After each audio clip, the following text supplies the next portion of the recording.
Olá, boa noite.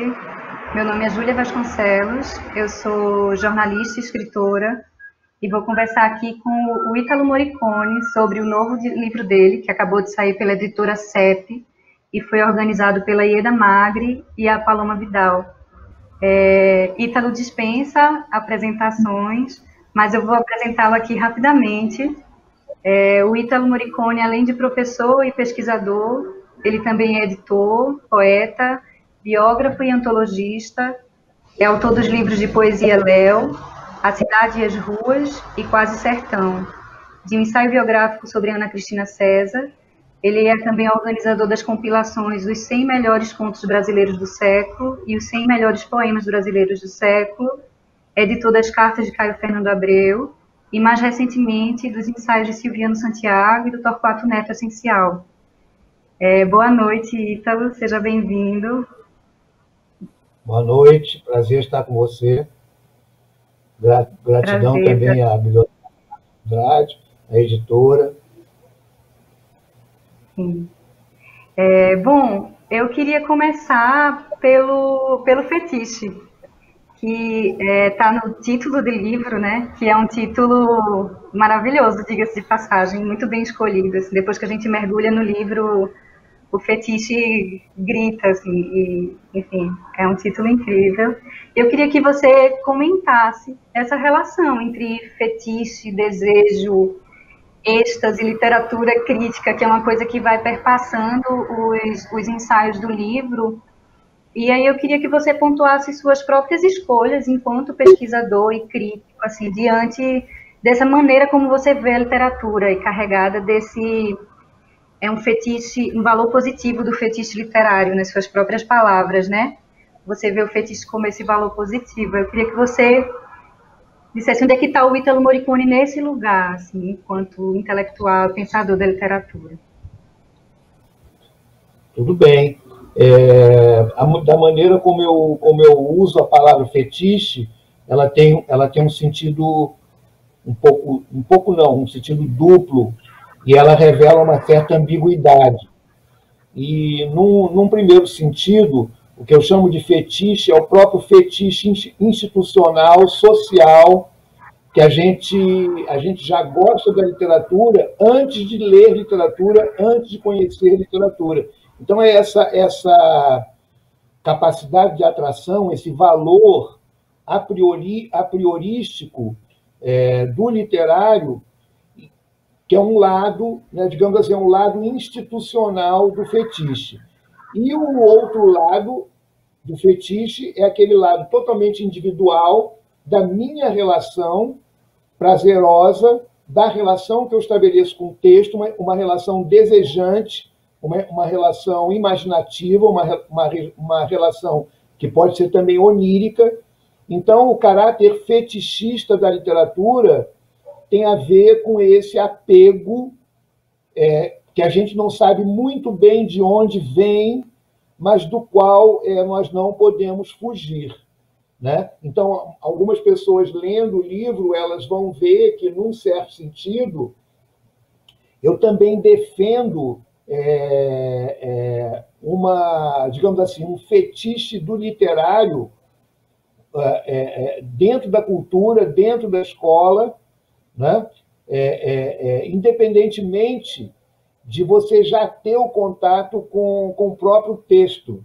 Né? Esse valor, né? O valor do literário. Quer dizer, isso tem muito a ver também com a minha prática de professor ao longo dos anos, que eu fui constatando que o valor do literário ele tem que já estar lá para que as pessoas se interessem pela leitura. Elas precisam, por exemplo, já saber que existe um Machado de Assis, que existe uma Clarice Lispector. Então, ela vai atrás desses grandes nomes, desses grandes vultos, e na medida em que esse fetiche monumental e oficial da literatura como instituição ele é apropriado pela leitura que é totalmente individual e desejante, ele se torna um fetiche pessoal do leitor. É uma ambiguidade que, na minha opinião, o Roland Barthes ele ele trabalha em cima dos conceitos de prazer e de gozo.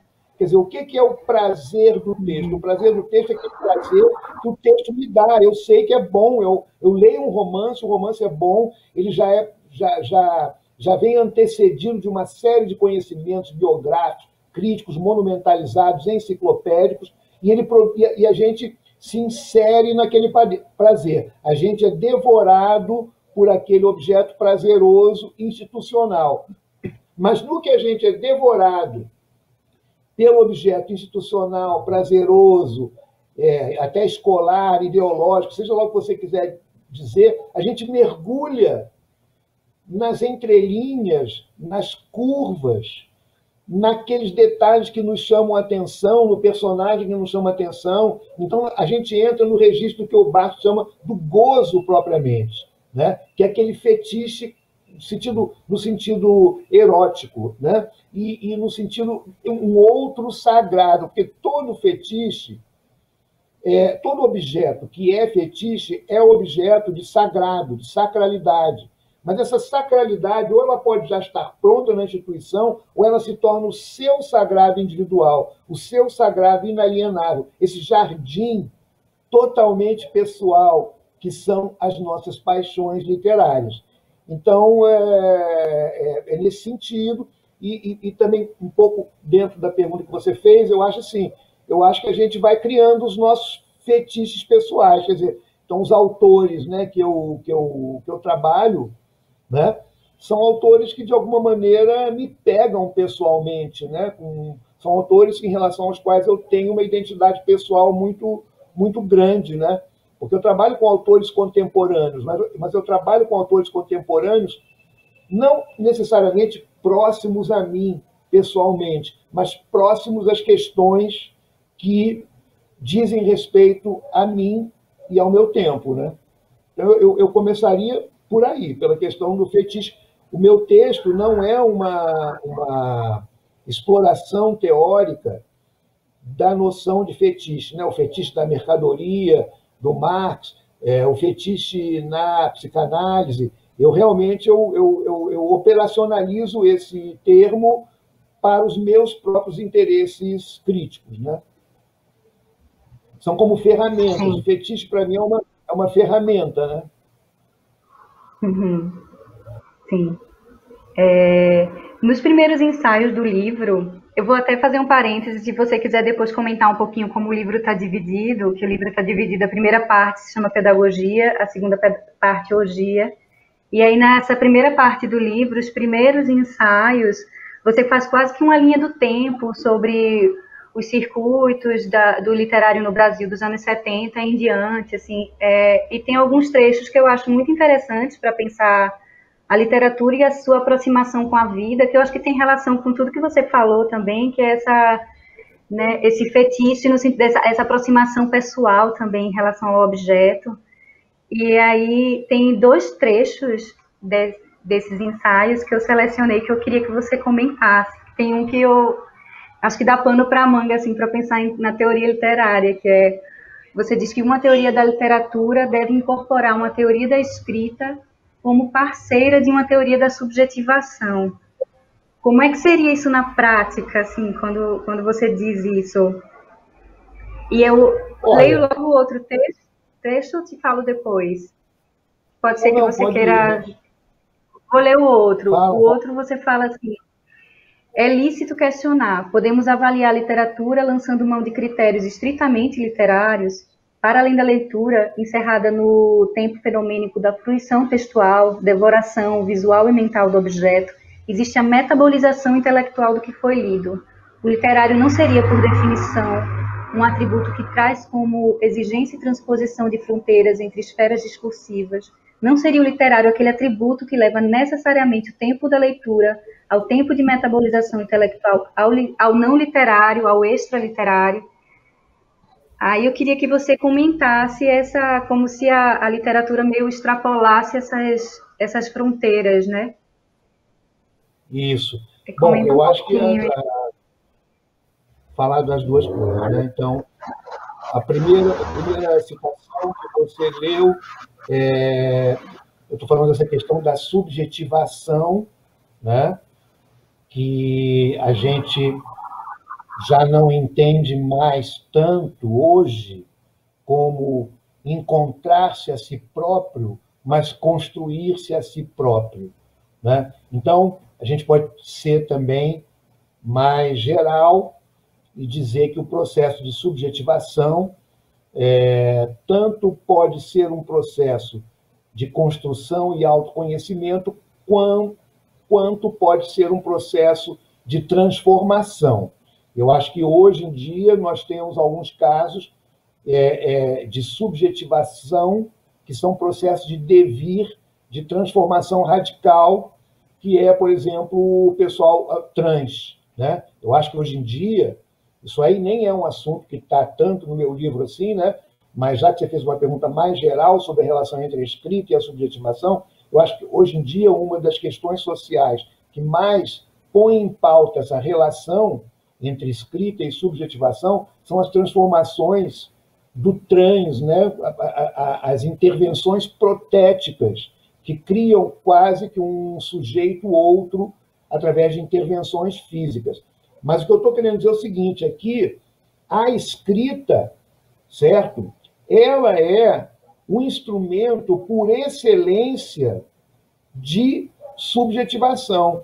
É através da escrita, do espelho da escrita, seja ela pretensamente autobiográfica, seja ela mais ficcional, é através da atividade da escrita de si, da escrita do mundo, que o sujeito, ou aquele sujeito plural, se entende a si próprio, se fragmenta e se refaz. Então, é nesse sentido, quer dizer, é inimaginável uma subjetividade desprovida de escrita, mesmo que você não queira explorar a sua própria subjetividade com a sua própria escrita singular, mesmo que você aceite viver com aquela subjetividade herdada, inata, esta subjetividade inata que você não explora pela escrita, ela é o resultado de tantas outras escritas, tantas outras normas sociais, tantos outros costumes não ditos. Então, a escrita individual, ela é quase que uma rebelião contra essas escritas sociais que já estão tatuadas em você.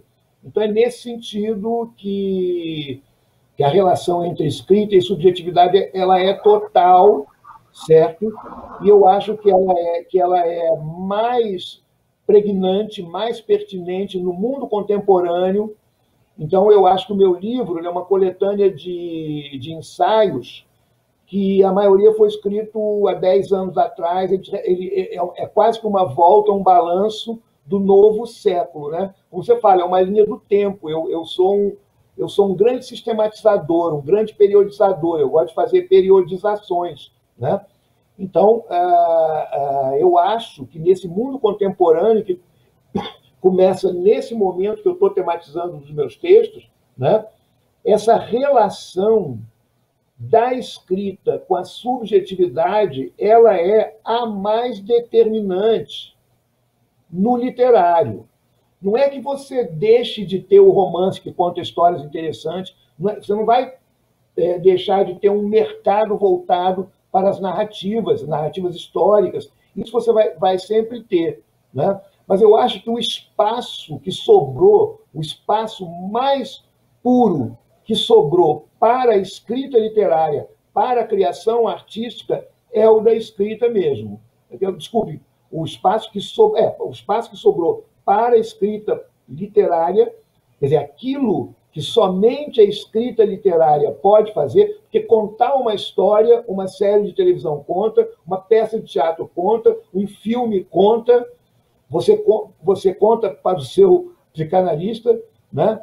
Contar uma história pode ser feito em vários suportes, mas desentranhar de si próprio uma subjetividade e plural e cambiante só mesmo na escrita. Eu faço uma defesa da escrita muito por aí, entendeu? Muito porque é um modo de comunicação entre individualidades irredutíveis.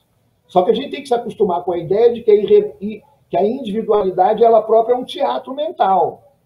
Então, uma maneira de você fazer escrita de si é também através de uma dramatização. Você pode se transformar em 4, 5 ou 6 personagens e você faz o seu teatro, que é o próprio teatro social. Então, é nesse sentido, realmente, né? No fundo, eu até meio que volto, assim, sabe? A, a algumas teorias literárias dos anos 70. Não é à toa que eu nunca dei muita bola ao Barthes antigamente, há uns 10, há uns 20 ou 30 anos atrás, né? Mas também não acompanhei a fase final dele. Então, o Barthes, para mim, era aquele professor de estruturalismo, né? Análise estrutural da narrativa e tal, então ele ficou para trás junto com o estruturalismo. Mas hoje eu volto bastante, hoje eu vejo como ele é anos 70, como a problemática da subjetividade é uma problemática que ainda mobiliza, inclusive, conhecimentos né, psicanalíticos, né, uma questão mesmo de interação, né, da subjetividade. Então, eu vejo a escrita muito forte, permanece muito forte, muito importante, muito desejada nessa esfera dos embates do sujeito, que está em crise, num certo sentido. E a outra pergunta que você fez foi sobre a metabolização, né? A metabolização intelectual. Quer dizer, um texto, quando a gente lê o texto, ele pula para fora, a gente logo faz pontes com a nossa vivência, a gente logo quer discutir esse texto com outras pessoas, assim como a gente vê um filme, quer discutir com outras pessoas. Então, essa metabolização intelectual ela é inescapável, né? Ela é inescapável. Você lê um texto literário, né? Você vai pensar coisas, e até mesmo pela experiência que eu vejo, eu conheço pessoas que só consomem best-sellers. Eu nem diria que são best-sellers os mais rasteiros, não, porque existem os best-sellers de qualidade, né? Tem algumas séries assim que fizeram muito sucesso, né? Dan Brown, sei lá, essas coisas assim. Mas, assim, esse leitor do best-seller,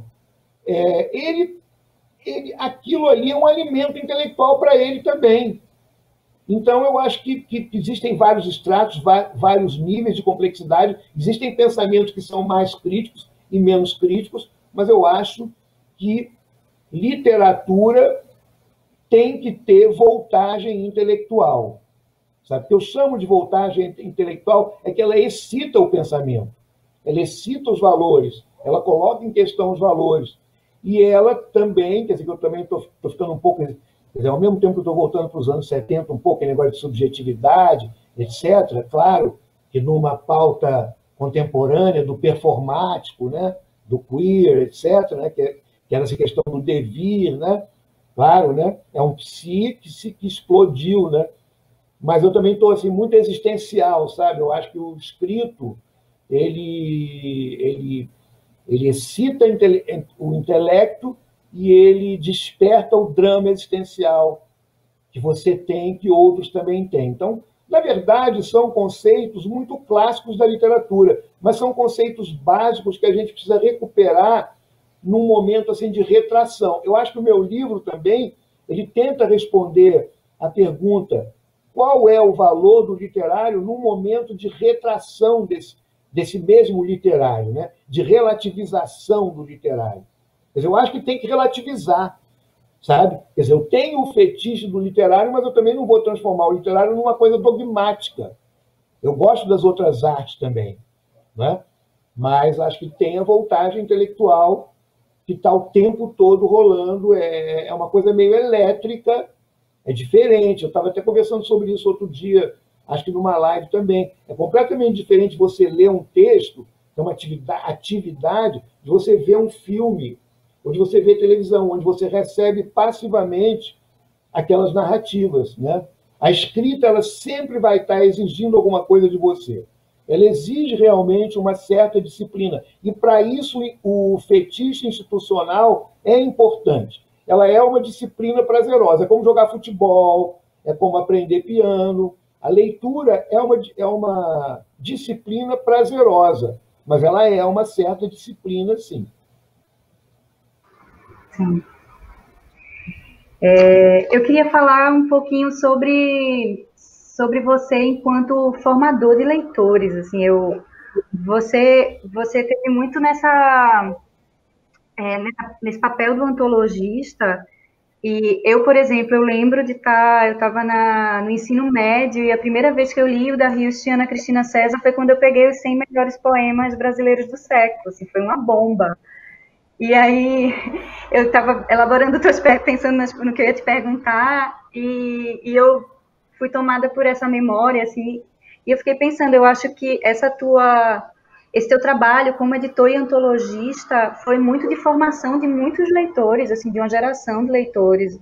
E eu queria saber se isso foi, assim, quando você sai desse lugar da academia e vai para esse lugar do editor, não sai, né? Mas assim faz essa ponte, assim, né? Se isso foi uma coisa muito elaborada por você, assim, eu quero chegar nesse outro lugar e acessar esse leitor comum. Como é que foi isso? Porque essas antologias foram um sucesso de venda também, né? Foi um negócio que eu acho que teve muito impacto no público leitor, né? Eu fui completamente impactada. Assim. Que bom, mais um testemunho, né? Eu, eu, eu, eu tenho sorte de ter sido minhas antologias terem feito esse sucesso todo, né? Eu acho que elas são boas, né? Por isso que elas fizeram esse sucesso. E também o livro sobre a Ana Cristina César, que também foi. Você deve ser de uma geração um pouquinho depois, né? Bom, mais ou menos a mesma época, porque Ana Cristina foi em 96 e as antologias foram em 2000. Então, realmente, eu fico assim, até emocionado, né? Porque existe uma geração que, no momento crucial de formação, passou pela minha biografia da Ana e pelas minhas antologias de poesia e de contos. Então, agora, eu posso te dizer que não foi planejado, de jeito nenhum, não foi planejado, mas veio muito a calhar, porque foram encomendas, certo? Encomendas editoriais. As antologias foram encomendadas pelo Roberto Feite, da Objetiva, que até está de volta às lides editoriais, e ele me propôs fazer esse trabalho, né? E o que eu achei legal é que ele chamou alguém da academia para fazer esse trabalho, de escolha de contos, né?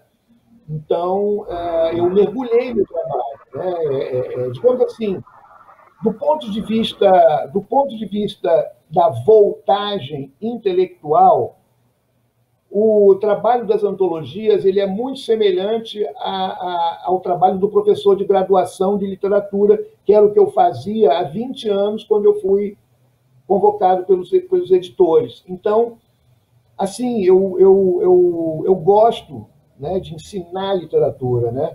Então, sei lá, ele veio naturalmente, né? Veio naturalmente. Agora, realmente, a partir desse trabalho, muitas mudanças ocorreram na minha vida, porque eu passei a deixar de ver a literatura apenas pelo viés acadêmico e teórico e histórico universitário que eu vinha vendo até então. Então, eu realmente passei a valorizar e a dar muito mais importância ao que a gente poderia chamar, talvez, de um trabalho de divulgação, mas como você usou a palavra, um trabalho de formação, eu sou muito voltado para essa questão da formação. Por isso que eu fiz esse paralelo, né, entre a minha atividade como professor de graduação e a minha atividade no mercado.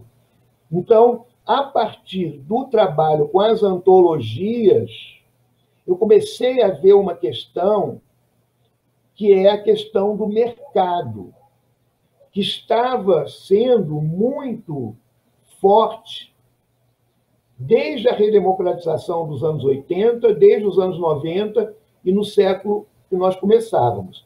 Então, por exemplo, eu comecei a ver que, no Brasil, nós estávamos precisando que pessoas com formação pós-graduada e doutorada em letras e em outras ciências humanas passassem a ocupar o mercado literário. Porque, se você vai ver em outros países, as grandes editoras, tudo que é da área de comunicação, as grandes editoras, os grandes jornais, você tem uma montanha de PhDs em literatura, você precisa ser um PhD em literatura, em filosofia ou em história, para poder lidar com esse mundo das curadorias. Vamos chamar assim a editoria em geral, uma modalidade de curadoria. Então, comecei a partir dali, e os meus ensaios na primeira parte do livro refletem muito isso, então, que é literatura, é o fetiche da mercadoria, sabe? Nós que somos doutores em literatura, a nós cabe cultivar e promover o fetiche da mercadoria literária e nos profissionalizarmos e não apenas a pós-graduação ser uma formação de críticos geniais, porque nem todo mundo vai ser crítico genial. Isso também foi bom porque coincidiu com uma guinada pós-teórica na Academia Brasileira de Letras, quer dizer, na universidade, né? Que foi a mania dos arquivos, a história literária. Né? Então, por exemplo, você formar historiadores literários que fazem trabalho de arquivo, como, por exemplo, eu fui lá para as cartas do Caio Fernando, fiz uma pesquisa rápida sobre a Ana Cristina César, etc. Né? Por um lado, você tinha isso como uma maneira de profissionalização, e, por outro lado, você tinha o mercado editorial e a necessidade de uma formação qualificada para quem fosse ocupar posições de mando, digamos assim, no mercado editorial. Então, eu passei a me preocupar muito com essa dimensão mais integrada, né? E não apenas vinculada a uma crítica, a atividade crítica, que nem todo mundo está afim disso, certo? Nem todo mundo está nessa. Né? Então, eu comecei na minha atividade universitária, caminhar assim dos dois lados. Agora, o que eu quero dizer para você, Júlio, é o seguinte: eu acho que essas questões que estão colocadas na primeira parte do meu livro, elas estão completamente válidas ainda, e eu estou vendo isso com os meus leitores. Vi isso com a Paloma, estou vendo com você e com os meus leitores. Só que eu acho que hoje há uma questão que se acrescenta e abala, num certo sentido, isso que é a questão política, a questão artivista, o artivismo. É a literatura e as artes como uma forma de resistência democrática e também de afirmação. Então, hoje, eu já não acho que o espaço acadêmico deva ser apenas, embora deva ser também, formação de profissionais para o mercado ou de profissionais de arquivo. Eu acho que, mais do que nunca, o espaço da literatura, o espaço da formação, está exigindo uma coisa mais crítica, mais militante, sabe? Então, eu fiquei vários anos na editora da UERJ, então fiquei 8 anos sem dar aula. E eu dei alguns cursos de pós-graduação, terminei uns grupos de pesquisa que eu tinha e fiquei 8 anos editando o livro. Né? Quando eu voltei para a sala de aula, era outra coisa que na minha universidade sabe? Que você realmente tinha aquele pessoal que veio das cotas, os coletivos feministas, LGBT, negros, entendeu? Então tinha uma pulsação alternativa e contestadora que recolocava a questão e recoloca a questão hoje. Então, hoje a gente tem, mas isso aí eu também tento pensar na questão dos circuitos. Quer dizer, ao mesmo tempo que a gente tem que se preocupar com o circuitão do mercado, a gente tem que ver o potencial dos circuitos alternativos, inclusive regionais. Então, é mais ou menos assim que a minha cabeça foi evoluindo. E, assim, por acaso, eu nunca planejei, eu nunca tive, assim, entendeu? Eu quero isso na minha carreira intelectual. Eu sempre fui mais um pé de boi, né? E muito voltado mesmo para essa coisa da formação, né? Então, foi muito por aí. As coisas, eu fui sendo mais ou menos levado pelas circunstâncias, né? Acho que isso também tem a ver com o fato de que eu era professor da Universidade do Estado, que tem uma graduação muito forte. Então, eu era mais um professor de graduação. Por mais que eu trabalhasse na pós-graduação e que eu tenha todo um pique até filosófico, teórico, muito grande, né? Mas eu nunca perdi muito o pé disso que está dizendo, né? Da formação do leitor, né?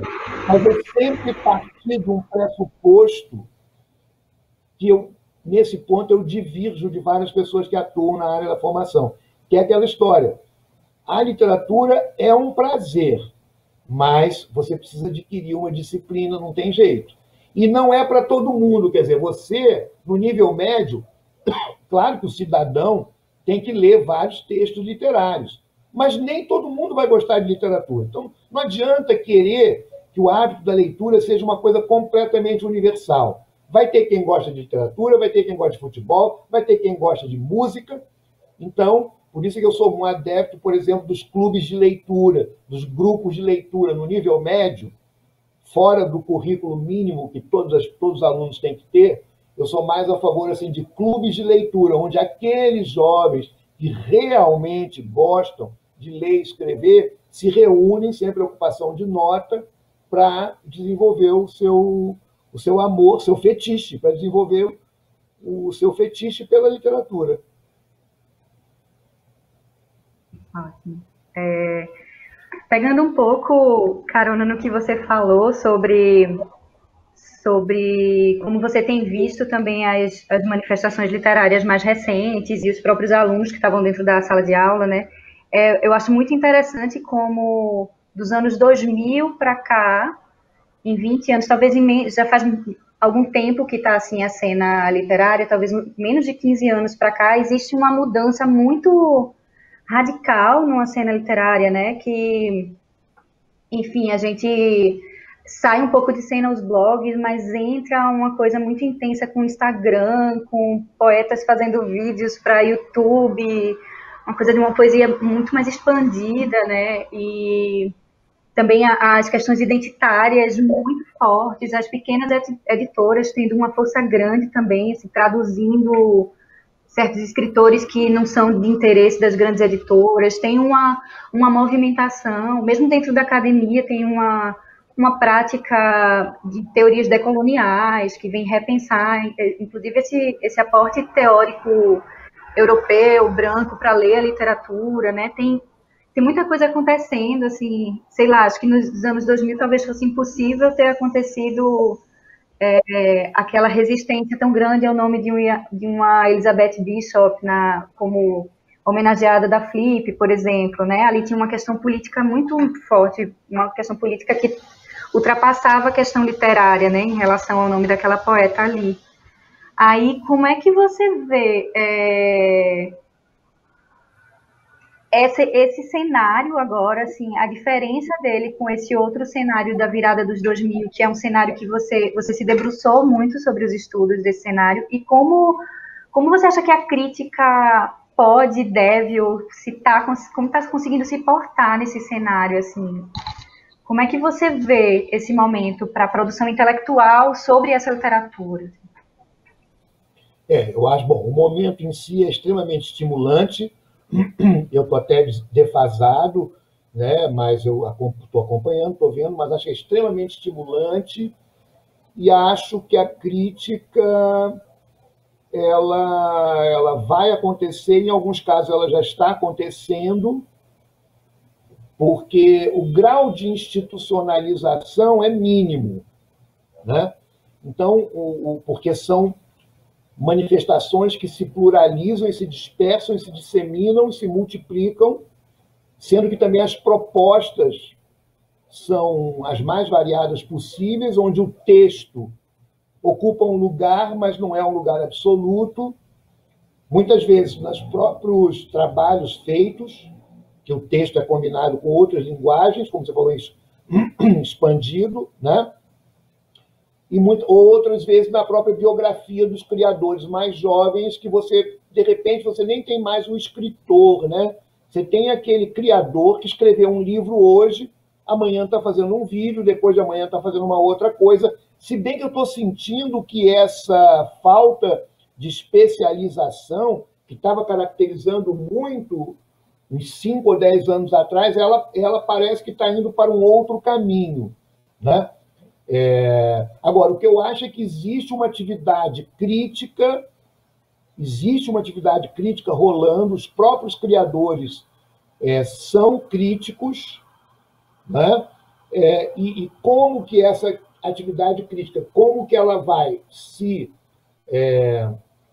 consolidar, a gente não sabe muito bem. Né? A gente não sabe muito bem. Eu não tenho nomes agora de críticos jovens. A gente lê no Suplemento Pernambuco, né? Em outros lugares, né? Na própria academia. Né? E assim, o próprio discurso crítico ele sofre modificações em relação às quais eu mesmo preciso. Olha, eu estava conversando outro dia com uma colega minha que é da área da educação, que é da minha idade, etc. Não é demagogia, tá? Nós, da nossa geração, que estamos em torno dos 65 anos de idade, que somos professores, que passamos pela contracultura antes de fazer concurso, e da nossa vida ter ficado chatíssima, mas nós tivemos a nossa juventude muito louca. Hoje, eu aprendo com os meus alunos, essa que é a grande realidade. Hoje, nós precisamos assumir uma postura de escuta em relação ao que está acontecendo. Então, por exemplo, uma das questões que se coloca para nós, que se coloca para mim, é como que se pensa nesse contexto cultural dinâmico e proliferante. Quer dizer, me parece que o próprio discurso crítico vai mudar e está mudando. Eu não estou nem me referindo aos gêneros híbridos que surgiram há uns 10, 20 anos atrás, né? O ensaio crítico, o ensaio autobiográfico, a crítica autobiográfica. Você já tem gêneros ou subgêneros que já estão até estabelecidos. Eu não estou me referindo a isso, não. Eu estou me referindo a uma maneira de pensar e a uma maneira de conceituar mais solta, né?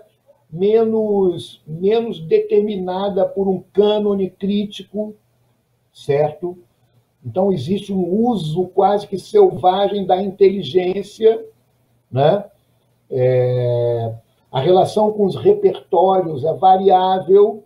Ninguém tem obrigação de ter lido Hegel, ninguém tem obrigação de ter lido Silvio Romero. Cada um tem os seus próprios referenciais. E a crítica se dá num corpo a corpo com a criação, muitas vezes dentro da própria criação. Então, acho que tem um universo em ebulição que ainda precisa ser melhor decantado. Às vezes eu me pergunto, como é que seria fazer uma antologia de poesia agora? Eu acho muito complicado. Eu gosto de projetos como foi antigamente o do Aníbal Cristóbal, que eram as afinidades eletivas, eu esqueci o nome exato, né? E também o projeto do Vitor Paes, que ele fez do Lucas Viriato, no Rio de Janeiro, que são antologias onde cada um convida os outros, entendeu? Ela não tem um preceito estético definido, uma linha definida, ela junta por afinidade, sabe? Eu acho que tem uma coisa na crítica contemporânea que é o engate e o desengate, a afinidade e a não afinidade, uma questão de afeto e fetiche, desejo, sabe? Então, é o máximo que eu posso ir nesse momento, né? Eu acho que é muito criativo, né? Você concorda, você, com essa juventude toda? Você concorda? Concordo. Deixa eu te fazer uma...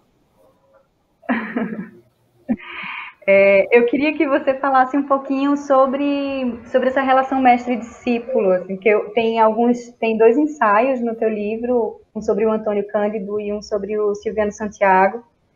E eu sei que com o Silviano você tem uma relação muito forte a sua formação também tem muita relação com ele. Eu queria que você falasse sobre essa relação de mestre e discípulo, como é que foi. Exatamente. São os 2 textos que eu vou mais fundo nessa questão da formação em termos da minha própria formação, né? E o Silviano realmente bom, eu sou um filho da PUC do Rio de Janeiro dos anos 70, 80, né? Então, meu universo intelectual, ele é definido na área da literatura pela PUC, né? E aí lá eu tive professores marcantes, né? Costa Lima, Vilma Areias, Jorge da Silveira na literatura portuguesa e muitos outros, mas sem dúvida nenhuma estabeleci uma conexão mais forte com Silviano Santiago, até porque a minha área realmente profissional, né?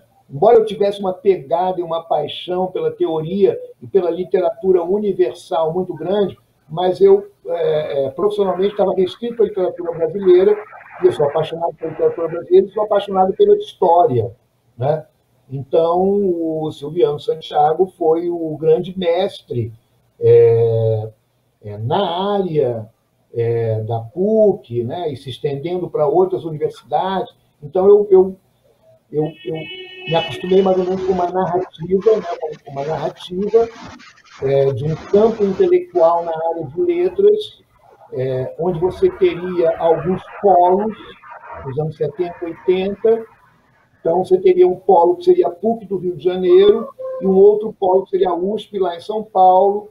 Então, por exemplo, esse meu texto sobre o Antônio Cândido foi uma tentativa de fazer um estudo sobre a maneira como o Antônio Cândido vê a poesia, como ele concebe a poesia, né?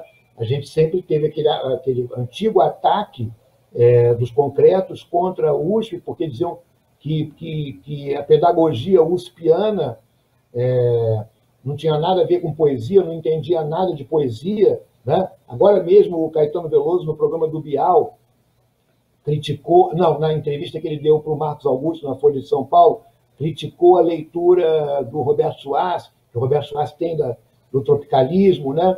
Então eu resolvi enfrentar um pouco, ao mesmo tempo uma homenagem, né? Você pegar um pensador de um outro campo literário, né? E analisar a sua pedagogia do poema. Então, o meu texto é esse.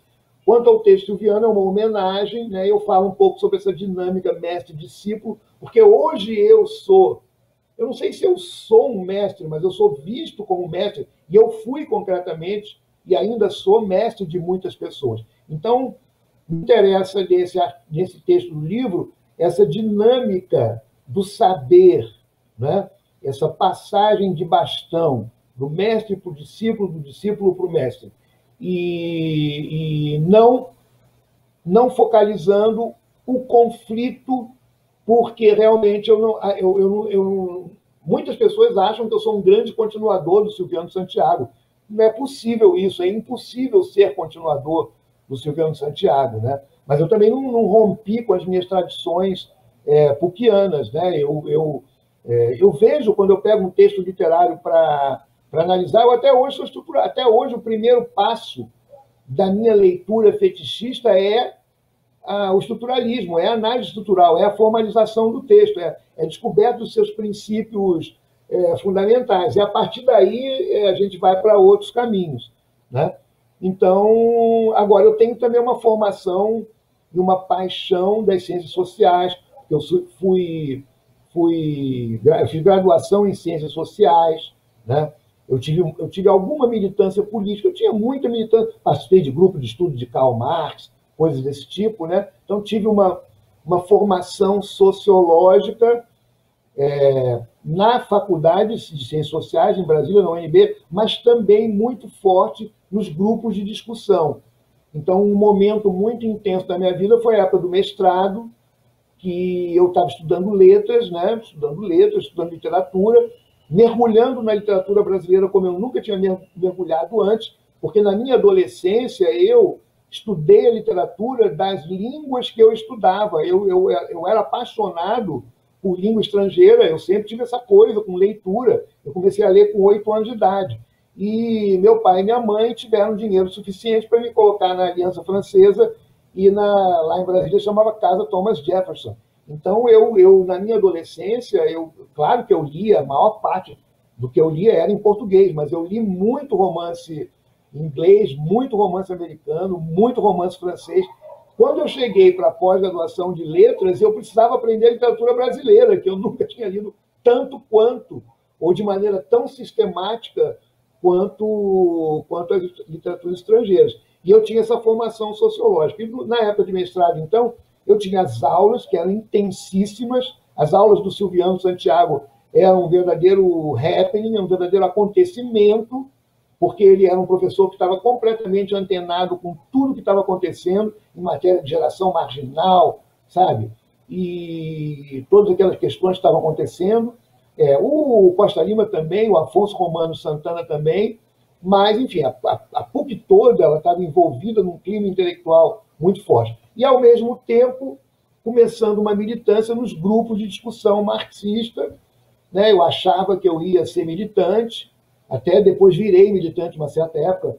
Eu não consigo, apesar de eu ser muito teórico, eu não consigo não ser prático. Por isso é que eu sou muito voltado pela formação na literatura, por isso é que eu mal virei professor, já estava no movimento sindical de professores. Então, tenho na minha vida, eu tenho essa junção entre uma autoabsorção maluca em torno do conceito, mas, ao mesmo tempo, um negócio assim, sabe? Que eu acordo, tem que andar, tem que fazer coisa, tem que agir, sabe? Então, esses dois mundos se cruzam em mim. Ótimo. Eu queria entrar agora um pouco na segunda parte do livro, que você fala sobre alguns autores que são caros para você e que você se debruçou bastante sobre eles. Um deles é o Caio Fernando Abreu, e tem o ensaio sobre as escritas da AIDS, que eu acho um dos ensaios mais bonitos e mais fortes do livro. Assim, o começo do ensaio é arrebatador, é lindo.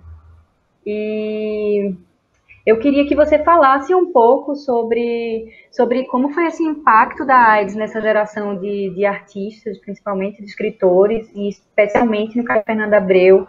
Tem uma coisa que você fala que como é? Você começa falando que experiências extremas geram a literatura de urgência. E aí, como é que essa experiência tão intensa virou literatura na mão desses escritores? Fala um pouco sobre isso. Eu queria até fazer um paralelo, não sei nem se faz sentido, assim, mas no final, assim, se você podia comentar, a gente vive um momento de uma pandemia agora, digamos que seja uma situação extrema. E eu queria saber se você vislumbra que talvez dessa situação extrema também nasça uma literatura de urgência, que a gente possa fazer talvez um paralelo com a AIDS ou não, enfim. Eu acho que eu vou começar pelo final, né? Por essa pergunta final. Eu acho que sim, eu até participei de uma live lá na UFRJ, há uns 2 meses atrás, que era exatamente, eles me pediram para fazer um paralelo entre a pandemia atual e a pandemia da AIDS, né? E aí eu fiz um comentário que eu acho que agora é muito maior ainda. Já há uma produção muito grande, textual, de escritas e de filmes desde a cultura popular, né? A cultura popular, aquele programa da Ingrid Guimarães, dentro do formato televisivo, eu acho assim genial, né? Mas você tem muitas escritas sobre a pandemia, e a pandemia está demorando muito, ela vai marcar tanto quanto a gripe espanhola marcou, né? Agora, a crise da AIDS, eu não posso dizer que ela tenha sido mais radical, porque a Covid, ela pega todo mundo, tá? Todo mundo corre o risco claro que tem as comorbidades, todo mundo corre o risco de morrer entubado, né? A gente, né, no início da pandemia, todo mundo que eu conheço, inclusive eu, tinha assim, estava vivendo estados fóbicos, né? Você estava trancado em casa, se você ia ali no mercado comprar 1 quilo de arroz, você voltava achando que o vírus tinha invadido, e você logo se imaginava assim, entubado, e dizendo tchau para todo mundo pelo celular, né? Então foi realmente impactante, né? É muito mais geral. Mas a pandemia da AIDS, ela, num certo sentido, também foi mais violenta para o grupo, ela afetou a questão da sexualidade, né? Ela mudou completamente as condições de visão da homossexualidade, né? As pessoas descobriram a sexualidade gay, as pessoas banalizaram, num certo, não é banalizaram, mas se acostumaram com determinadas questões. Então, acho que houve uma mudança muito grande na percepção das relações gays. Agora, no caso assim meu, né, fomos todos impactados, estávamos vivendo aquilo, né, e tinha uma produção textual muito importante, muito crescente. Como eu trabalho com literatura contemporânea, né, os cursos de pós-graduação que eu dei a partir de uma certa época no Rio de Janeiro eram sempre sobre o contemporâneo. Para mim, num certo momento, digamos assim, final dos anos 90, segunda metade dos anos 90, apesar da crise da AIDS já vir desde o início dos anos 90, né, mas a explosão maior na literatura foi mais no final dos anos 90. Já existiam várias experiências radicais de morte, doença. Então, resolvi trabalhar com esses textos. Então, fizemos um grupo de pesquisa, tive um grupo de pesquisa onde a gente lia, dava curso, a gente lia os textos da AIDS. E também foi muito importante para mim um orientando que eu tive, que é o Marcelo Secron Bessa, que escreveu um dos mais belos livros sobre literatura da AIDS que existem, que chama-se Os Perigosos, né? E foi conversando com ele que eu vi que a literatura da AIDS era um tópico que precisava ser aprofundado em matéria de pesquisa. E o Caio Fernando Abreu foi, novamente, como tudo, é muito por acaso, né? O Caio Fernando Abreu foi amigo de Ana Cristina César, de quem eu era amigo, foi amigo de João Gilberto Noll, de quem eu me tornei amigo, só que já no momento posterior da nossa vida, mas eu nunca o conheci pessoalmente. Eu já estava entrando nessa onda de querer trabalhar com arquivo, né? Era o mercado de um lado, era o arquivo do outro, enfim, era AIDS, né? Amigos morrendo, era dramático, foram tempos realmente dramáticos. Eu não podia trabalhar intelectualmente fora dessa questão, que ela estava me cercando, e cercando os meus colegas, e cercando todo mundo, né? E afetando a todo mundo pessoalmente. E aí eu eu fui convidado pela Heloísa Buarque de Holanda para tocar um projeto de cartas do Caio Fernando Abreu, e eu aceitei, né? Então, o Caio Fernando Abreu passou a ser um pouco um espelho meu, certo? No lugar de pensar pessoalmente as minhas questões de sexualidade, as minhas questões frente à pandemia da AIDS, etc., o Caio Fernando Abreu, aquele companheiro, aquele irmão, aquele reflexo que me permitiu exteriorizar algumas coisas que estavam apertadas dentro da minha cabeça, porque, na verdade, eu sou um ser literário, eu sou um ser literato, e eu, no final das contas, eu só vivo as coisas realmente quando elas são vividas, digamos assim, literariamente, textualmente. Então, foi uma maneira de...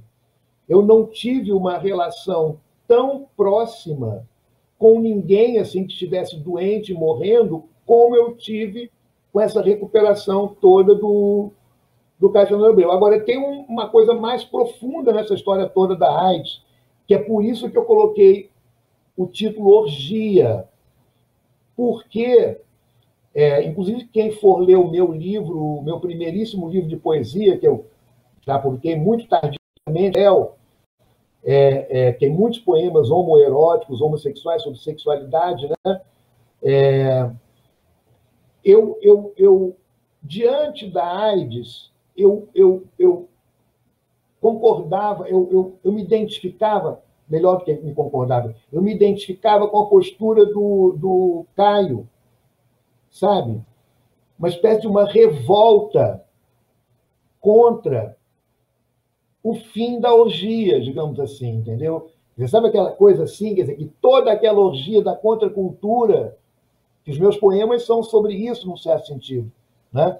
Do Foucault, porque o meu texto do Foucault também fala só da biografia do Foucault, né? Que era o rei da orgia. Né?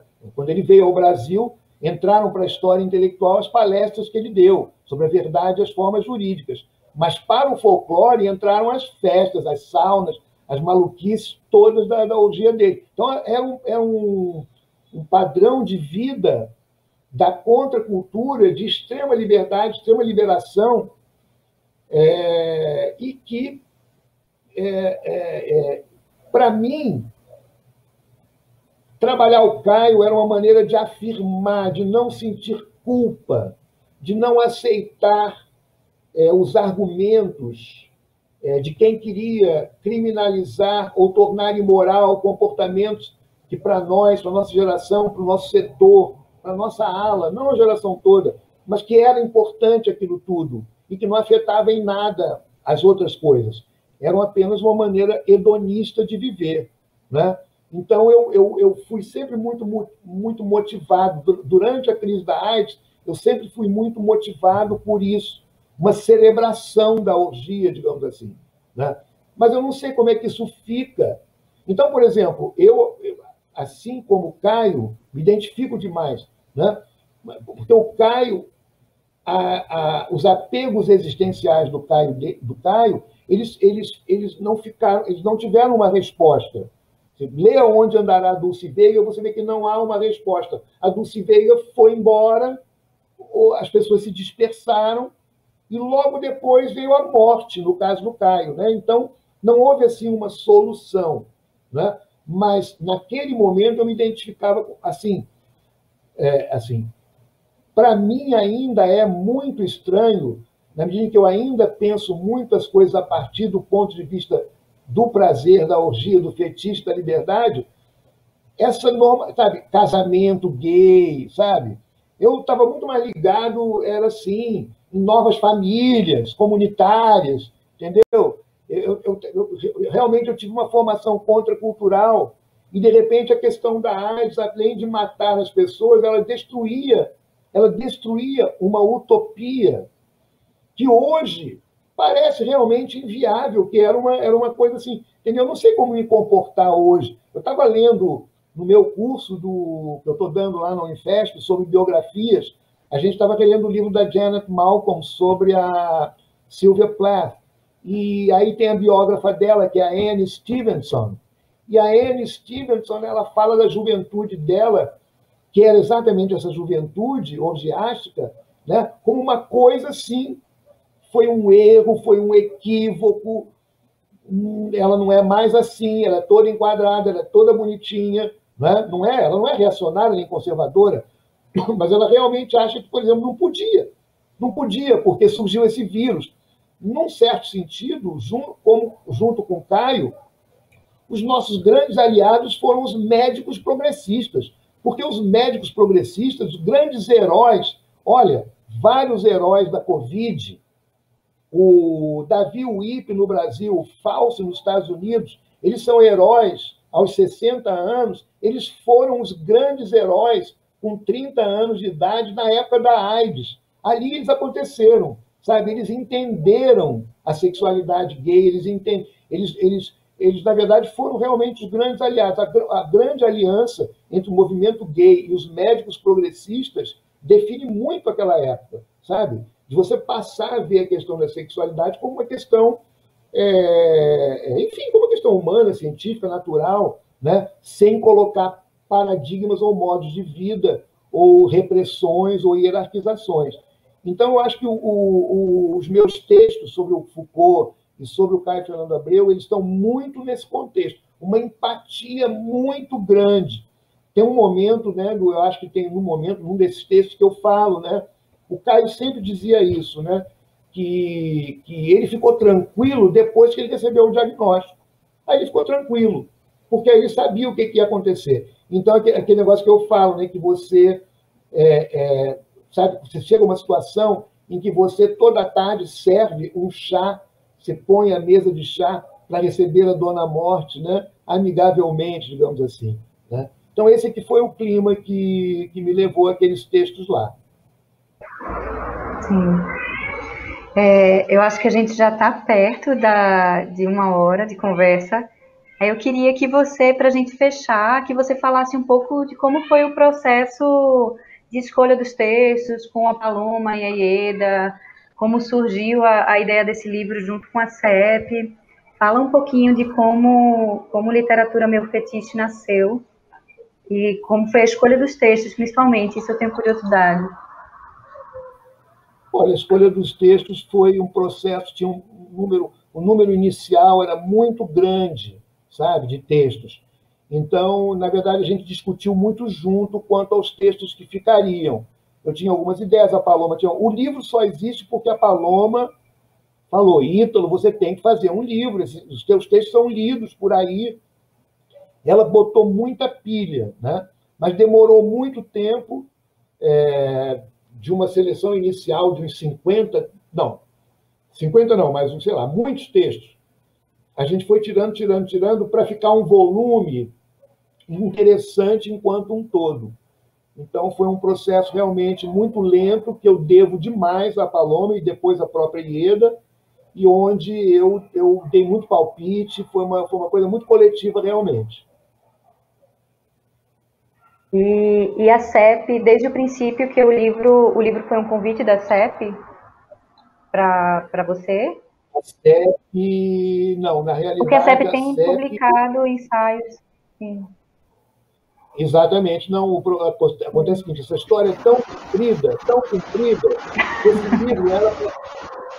esse livro era para sair numa coleção de ensaios que a Paloma organizou na Rocco, mas eu demorei tanto para fazer o livro que a coleção acabou e aí a gente chegou na CEP, pegamos na CEP.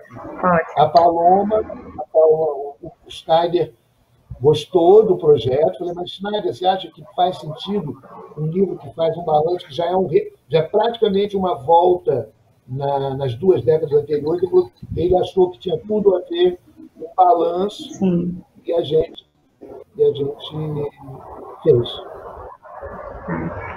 Que ótimo, então.